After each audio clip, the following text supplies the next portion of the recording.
Hi everyone, it's Mike Callahan from Four Leaf Properties. Wanted to spend a little bit of time talking about 2021, going back and looking at the year and talking about what we're seeing going forward in 2022 for the manufactured housing space and particularly for the development world. You know, I think we had a Dell Use of Entrance to the space in 2021 like we've never had before. I mean, it was ridiculous how many people are out there, hundreds and hundreds of developers who are trying to get into the manufactured housing space. You know, I think that's the good news. I think the bad news, quite frankly, 80% of them will be out within a year.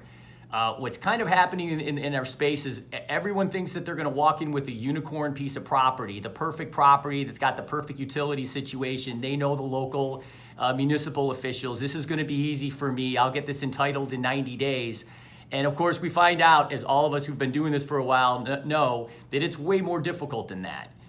Most of us are going through 24, 30, 36-month entitlement cycles. That's before you put a shovel in the ground. That's before you brought in any homes and filled the community. And there's a lot of unrealistic expectations out there about the time, the money, the energy that's going to be really required in order to take those things all the way through. You know, I've got an expression, pilgrims take the arrows and settlers take the land. You know, the concept being that a whole lot of people oftentimes need to be the first ones in before you actually get to the second person who actually gets to sort of enjoy the fruits of the labor. And we're sort of in that situation now, I think, in the MH development world where a lot of us are going to have to be pilgrims. You know, you're not going to be able to be a settler out of the box. And so we're spending a lot of time, a lot of energy, a lot of money. We're learning this probably, you know, for the first time for most of us.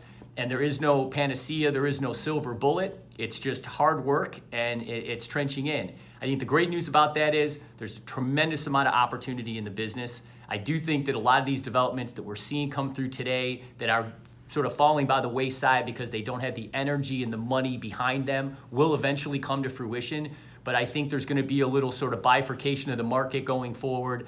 I think there's going to be a shakeout here in the very near term where, again, a lot of these sort of short-term players are going to fall by the wayside, and some of the bigger players and the guys who are really committed are going to be in it.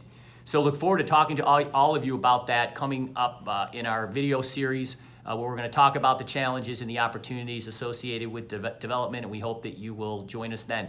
Thank you.